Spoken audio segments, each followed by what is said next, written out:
कौम को बहुत बहुत मुबारक हो। आज जो फ़ैसला किया है सुप्रीम कोर्ट ऑफ पाकिस्तान के बेंच ने, चीफ जस्टिस उसको हेड कर रहे थे,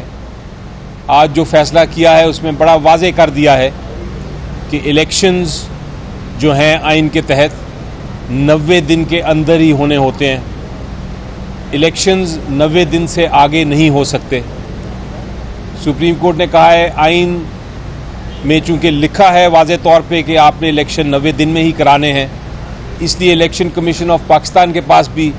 कोई इख्तियार नहीं है कि वो इलेक्शंस को 90 दिन से आगे डिले करे। इलेक्शन कमीशन ऑफ पाकिस्तान ने जितने इंतजामात करने हैं, जो कुछ कर रहा है अच्छे इलेक्शंस के लिए, फ्री एंड फेयर इलेक्शंस के लिए, वो 90 दिन के अंदर अंदर ही उन्होंने इक़दामात करने हैं और इलेक्शंस 90 दिन से एक दिन भी आगे नहीं हो सकते। उसको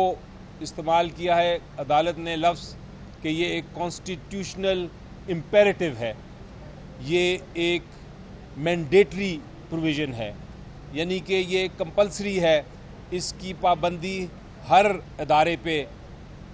ये पाबंदी है कि वो इस आइन की जो 90 दिन का रिस्ट्रिक्शन है उस पर अमल करें। जजमेंट इसलिए देनी पड़ी अदालत को दोबारा क्योंकि इलेक्शन कमीशन ऑफ पाकिस्तान ने एक रिव्यू दायर किया था और पंजाब असम्बली और KPK असम्बली के जो इलेक्शंस थे उसको जब सुप्रीम कोर्ट ने कहा कि आपने 90 दिन में करने हैं, तो इलेक्शन कमीशन ऑफ पाकिस्तान ने एक एग्जीक्यूटिव ऑर्डर के तहत उसको डिले कर दिया था अक्टूबर तक। जब सुप्रीम कोर्ट ने पास केस आया तो सुप्रीम कोर्ट ने कहा आप ये डिले नहीं कर सकते, 14 मई को आप इलेक्शन कराएंगे ही कराएंगे। उसके ख़िलाफ़ ये रिव्यू किया था इलेक्शन कमीशन ऑफ पाकिस्तान ने, और आज जो वकील साहब बहस कर रहे थे इलेक्शन कमीशन ऑफ पाकिस्तान की तरफ से, सुप्रीम कोर्ट उनसे बार बार पूछ रहा था कि हमने अपना जो जजमेंट दे दी है, हमने आइन की तशरीह कर दी है, आइन में लिखा है 90 दिन में इलेक्शन कराने हैं, आइन में लिखा है कि इलेक्शन कमीशन ऑफ पाकिस्तान के पास कोई इख्तियार नहीं कि 90 डेज़ डिले करे, 90 दिन से आगे इलेक्शन को लेके जाए। इसमें क्या गलती नज़र आ रही है आपको? और जब कोई गलती पॉइंट आउट नहीं हो सकी तो रिव्यू को उन्होंने डिसमिस कर दिया। तो इसके बाद मेरा ख्याल है वो जो अफवाहें थीं, जो इलेक्शन कमीशन ऑफ पाकिस्तान ने प्रेसिडेंट साहब को भी ख़त वापस लिखा है कि हम डिलिमिटेशन की वजह से डिले कर रहे हैं इलेक्शन को या करना चाहते हैं, हम नहीं करा सकते 90 दिन में, वो अफवाहें भी अब ख़त्म हो जानी चाहिए क्योंकि अदालत ने अब ये तीसरा फ़ैसला दे दिया है। अब आपका एक सवाल हो सकता है कि 14 मई का इलेक्शन जो कहा था अदालत ने कि 14 मई को इलेक्शन हो, वो नहीं हुआ, तो उसका क्या होगा? अब मुझे जो नज़र आ रहा है कि अब वक्त तो गुज़र गया, लेकिन इस जजमेंट के बाद, इस जजमेंट का इंतज़ार था, इस जजमेंट के बाद अब मज़ीद डिले का कोई गुंजाइश नहीं। अब अगर डिले हुआ तो सर्टेनली फिर ये कंटेम्प्ट होगी और बहुत सीरियस कंटेम्प्ट होगी अदालत की। शुक्रिया साहब, ये तो 14 मई के इलेक्शन के हवाले से था ना, उसकी रिव्यू पिटीशन थी, ये डिसमिस हुई है, तो अब इसका तो अगले इलेक्शन पे तो कोई असर नज़र नहीं आ रहा। अब तो बाकी असम्बलियाँ भी डिज़ोल्व हो गई हैं, कौमी असम्बली भी, तो अब आगे अगर अगले 90 दिन में भी इलेक्शन कमीशन इलेक्शन नहीं करवाता है तो फिर क्या होगा इसका? जी देखें, जो इसलिए ये फ़ैसला इस नेशनल असम्बली के इलेक्शंस और जो आने वाले इलेक्शंस हैं इसके साथ इसका बड़ा गहरा ताल्लुक़ है। उसकी वजह यह है कि एक प्रिंसिपल आइन की तशरीह करने के बाद एक प्रिंसिपल फ़ैसला हो गया है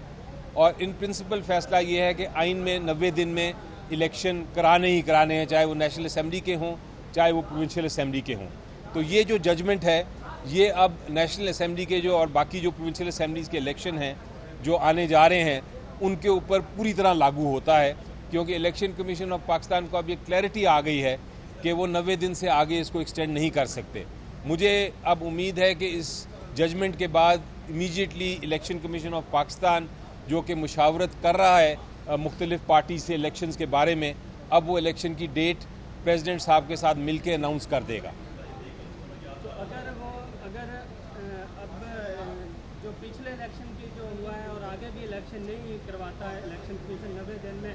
जो डिलिमिटेशंस का कह रहे हैं कि उसकी वजह से कोई 6 माह या 8 महीने तखीर हो सकती है, तो अभी तक कोई PTI कोई तौहीन अदालत की दरख्वास्त कोई नई दायर करने जा रही है या अगले इलेक्शन के हवाले से जो 90 दिन में ही करवाने के हवाले से भी कोई इंश्योर करने के हवाले से कोई दरख्वास्त आपने दायर करनी है? जी, मैंने कर दी है दरख्वास्त दायर, ऑलरेडी पीटीआई की तरफ से कर दी है, सुप्रीम कोर्ट बार एसोसिएशन ने भी उससे पहले की हुई है और उसमें यही कहा है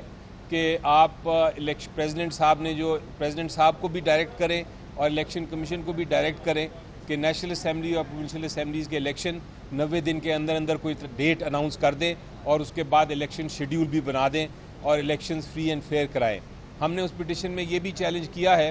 कि जो काउंसिल ऑफ कॉमन इंटरेस्ट है, जिसने ये सेंसस अप्रूव किया है, जिसकी बुनियाद पे डिलिमिटेशन कराना चाहती है इलेक्शन कमीशन ऑफ पाकिस्तान, वो सीसीआई का फ़ैसला भी बिल्कुल गलत है, आइन के ख़िलाफ़ है। और उसकी एक सिंपल वजह ये है कि जो सीसीआई थी उसमें ज़रूरी है कि जो चारों चीफ़ मिनिस्टर हों वो इलेक्टेड चीफ़ मिनिस्टर हों, यानी कि वो असेंबली से इलेक्ट हुए हों। लेकिन ये जो सीसीआई थी जिसने ये अप्रूव किया, जिसने ये एक सेंसस को कहा कि ये दुरुस्त है, ये सीसीआई में 2 केयर टेकर मिनिस्टर्स पंजाब के और केपीके के, वो दोनों care taker ministers care taker थे, वो रिप्रेजेंटेटिव चीफ मिनिस्टर नहीं थे जो होने चाहिए।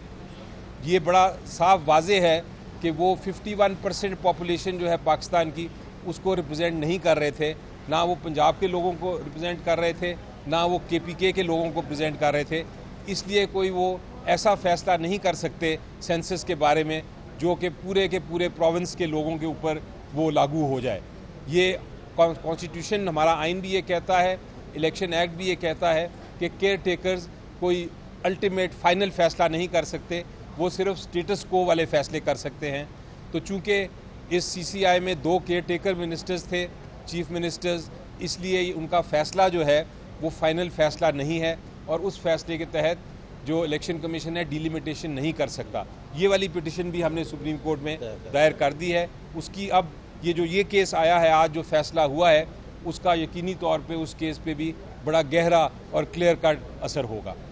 Thank you ji.